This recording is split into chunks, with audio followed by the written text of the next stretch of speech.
Hello everybody, it's Julia here from the Highly Sensitive Tarot, and I'm here today just with a little video, something a bit different. As you will all know, or many of you that watch my videos regularly will know, I have some chronic health problems, ME and fibromyalgia. And I know that many of the people that watch my videos have chronic health problems also of one kind or another. And I just thought it might be really helpful to read out some bits from my most recent newsletter from ME Support. I pay a subscription yearly to ME Support in Norfolk in the UK where I live, and they send me a newsletter. I can go along to meetings if I want, and I can also phone a helpline should I need to talk to anybody as well. But people write some fantastic little bits about their health and what helps and what doesn't help, their experience really of being chronically unwell. And this one is such a big thing, and I think it's relevant to everybody these days, to be honest, not just people with chronic health problems, but everybody. And this is why it's so hard to just rest and why we need to do it. And what I'm going to do is I'm just going to read you some bits from this article that this lady has written. I just think it's really timely and really important actually for everybody to think about. So if you don't give your mind and body a break, you'll break. Stop pushing yourself through pain and exhaustion and take care of your needs. In November and remember, this is not me talking, I'm reading this. This is an article that somebody else has written, but there are so many parallels with myself here. In November of 2021, my autoimmune issues flared up. My doctor and I are still unsure which of my conditions, rheumatoid arthritis or fibromyalgia, was the culprit, or if they were acting in cahoots. But the overall achiness and debilitating fatigue were a solid indication that something was more active than usual. I woke up tired and needed naps. While I may not know the reason, the one thing that was certain that was my body was demanding rest. Do you have any idea how hard it is to just rest? I mean it. Knowing that I needed to rest did not grant me the immediate ability to actually pull it off. I would sit down to watch a show and find myself trying to multitask, or I would attempt to put off a nap like a recalcitrant toddler. Instead of throwing myself on the floor in a tantrum, I was trying to push through so I could finish typing an email or move a load of laundry into the dryer. Even with a body and brain that were crying out for rest, it was difficult to allow myself to do it. In the end, I had to reparent myself in order to be able to rest, enforcing stop times and rest periods. And this is something that I've been grappling with a great deal over the last few years. I've been doing pacing and spoon theory, really trying to force myself to slow down and rest.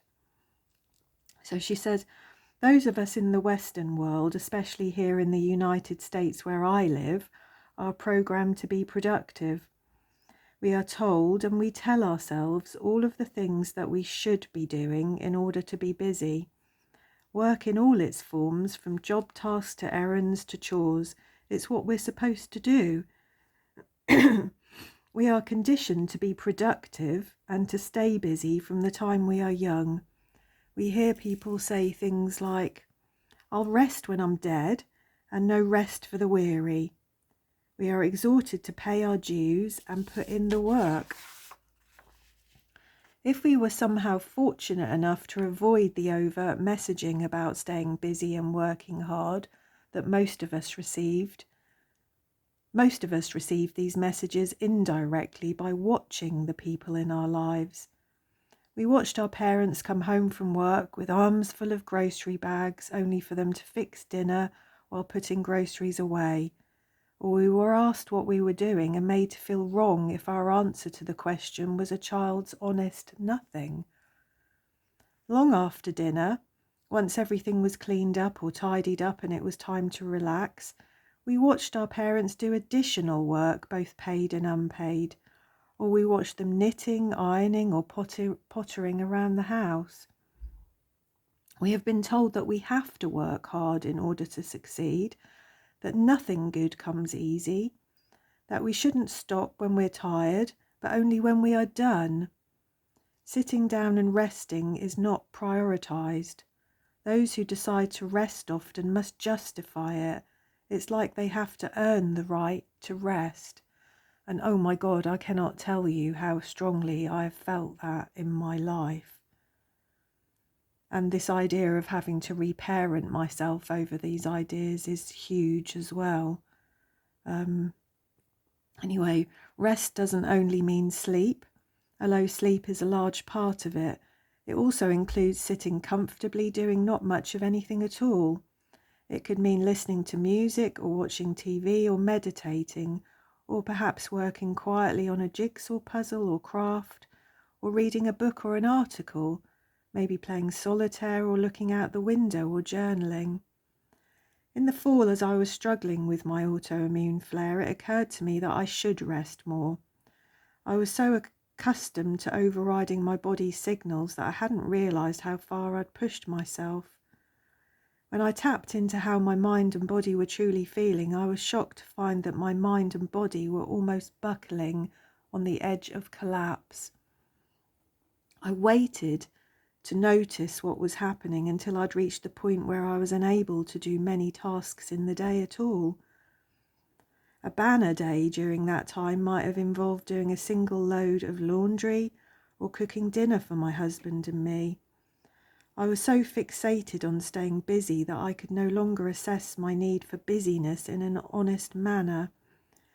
I had lost the ability to tune into my body to find out if I needed to move and stretch, or even to stretch out and sleep.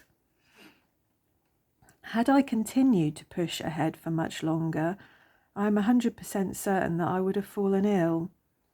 As it was, I was dealing with brain fog, fatigue, and both joint and muscle pain, all of which made life unpleasant.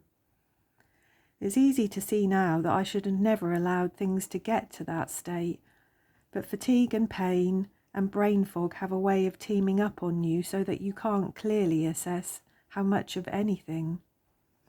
Nevertheless, when I hit the edge of collapse and burnout, I realised that some serious rest was in order.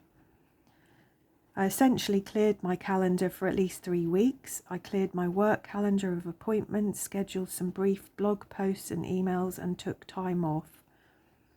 It was torture at first. For one thing, my husband was still getting up and heading out into the world to teach Tai Chi and Qigong classes, so he was modelling proper work behaviour. For another, I discovered that I was incapable of just resting. I had to relearn how to listen to what my body needed. I also had to reprogram my thoughts about rest as being an inherent right that we all hold, and not a reward for productivity. And I also had to learn how to actually do it. And this is something that I've been grappling with over the last 3 years, really. This thought that rest is an inherent right and not a reward for productivity. That is just so difficult. I did all of the things I listed earlier as forms of rest, from naps and puzzles to sitting quietly, and it was ridiculously difficult. I had to almost force myself to limit myself to single tasking, which is doing one task at a time. This was especially hard if the task was mechanically simple, such as watching a TV show. My inner monologue would kick up, chastising me for just sitting there, and it would urge me to be productive. In those moments when I decided that rest meant watching a movie on TV, I sometimes sat on my hands to make sure that I didn't pick up my phone or a crossword puzzle or something else. I often put my phone on silent and deliberately left it in another room just to reduce the temptation.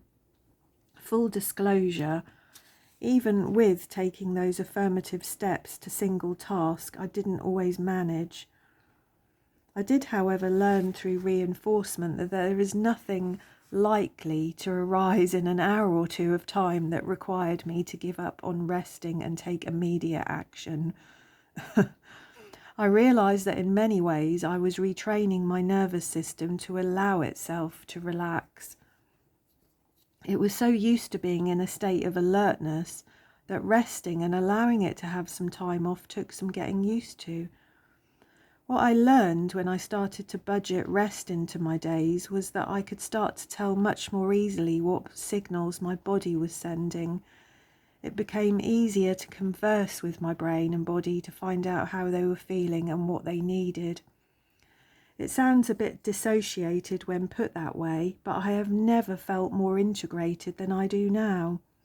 At any given moment, I can pause, tap into what I'm feeling mentally and physically, and I can act on my own needs in ways that are more nurturing and caring than before.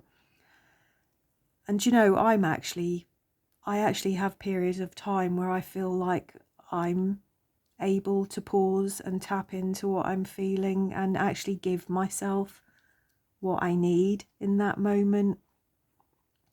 And it's taken a long time, and I'm not perfect. When I realise that I'm losing focus on a project, perhaps while typing a blog post or planning a workshop, I no longer push through. Instead, thanks to months of practice, I pause and check in with my brain and body.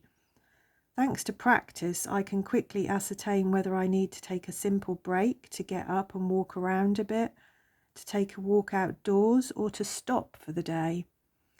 I am learning to embrace the idea that rest is an inherent right and not something that needs to be earned.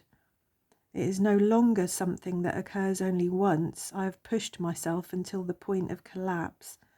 As it turns out, the more I learn, the more I lean into rest and build it into my days, the more energy I have to actually accomplish all the things I want to get done in life. When I add time off or breaks during the day, I find I have better focus when I need to be working on a task. When I include rest in my days, I have the energy to exercise in the morning and also make a good meal for dinner. I invite you to join me in adding actual breaks into your day where you do nothing productive at all. No catching up on phone calls, emails, or text. Just rest. And as I said, there are plenty of people that watch my channel that have chronic health problems, but there are also plenty of people that watch that are just pushing themselves way too hard, I think. You know, this idea of productivity is, as she said, is drilled into us as children. It's what was role modeled to us generally by our family, by other people in our lives, and it's not always healthy or necessary. And I think particularly if you have chronic health problems of any kind at all, it's really important that rest becomes something really, really important and becomes a part of your day, a part of your day-to-day life, not just something you do when you finally collapsed. And up until I retired from work, that is what I'd done all my life.